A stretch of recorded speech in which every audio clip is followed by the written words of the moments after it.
Marcus Rosario was a central character in the latest arc of Hajime no Ippo. He was introduced as the world champion. But at first, we didn't know his name or even what he looked like. He first appeared in the memories of Juan Garcia, ranked number 2 in the lightweight division, who fought Ryo Mashiba with a single goal in mind, to defeat him and earn a rematch against the champion. Juan had once been the champion, but Marcus Rosario took that title away from him.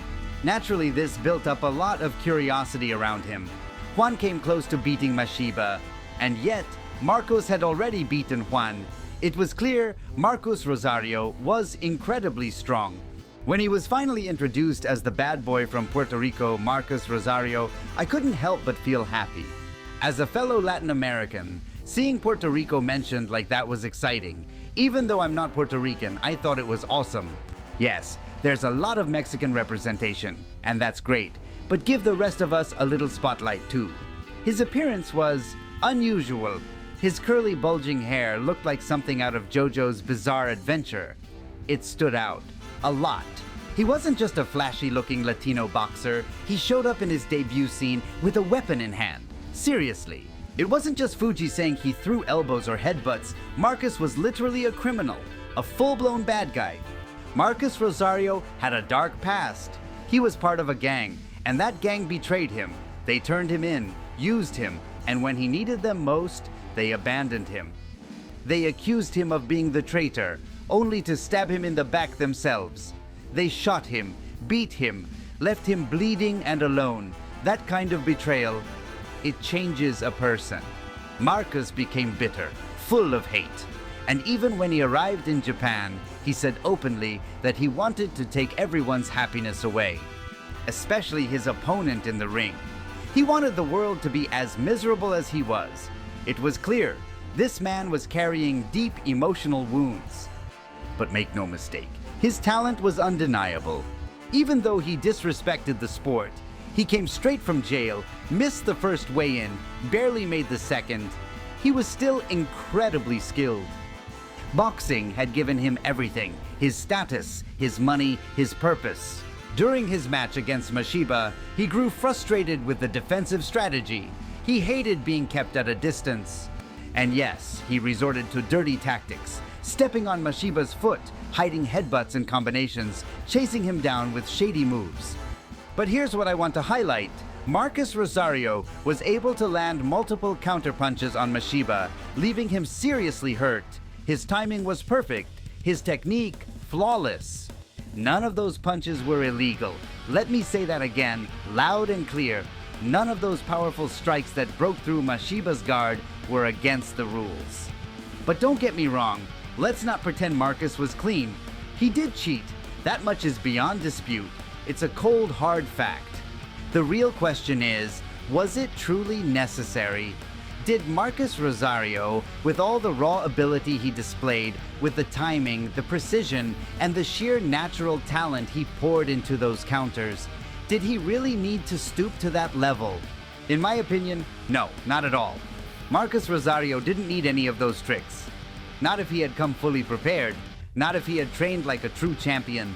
Because once he closed that distance, once he managed to break through Mashiba's elusive footwork, what followed wasn't luck, wasn't foul play. It was boxing, pure, high-level boxing. His counterpunches were surgical. He didn't flail. He didn't overwhelm Mashiba with brute force. He waited, he calculated, he timed it just right.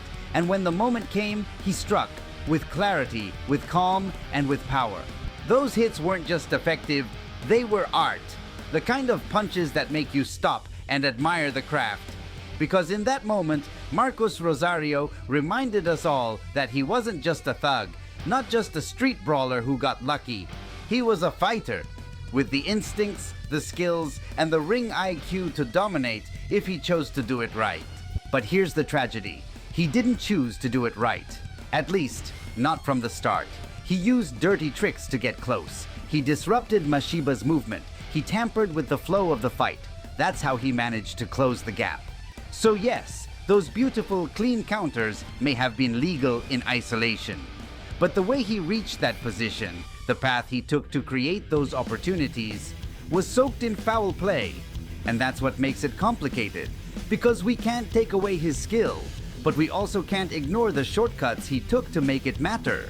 That's the bittersweet essence of Marcus Rosario's performance. He showed us brilliance, but it was brilliance tainted by decisions he didn't need to make. That's what hurts. That's what makes you wonder. What could have happened if Marcus Rosario had given everything on fair terms? By that point in the match, Marcus Rosario had already come to terms with something vital. He was losing. He was being outboxed, outmaneuvered, and overwhelmed. Not just physically, but mentally.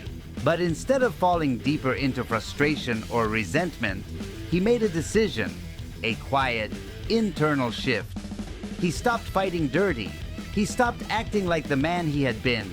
And for the first time in a long while, he started acting like the man he wanted to become. He wasn't chasing shortcuts anymore. He wasn't stepping on feet or throwing headbutts. He was fighting for real, with effort, with grit, with whatever strength he still had left in him. Yes, his body was worn out.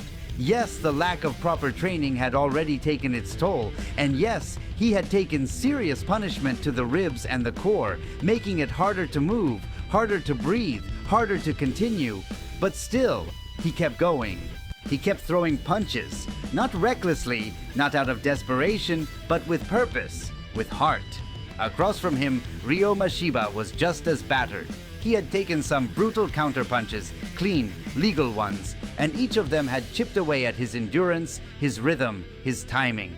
And here's where things get complicated again. None of those heavy blows were dirty, not one. Marcus landed them with timing, with technique, with raw skill.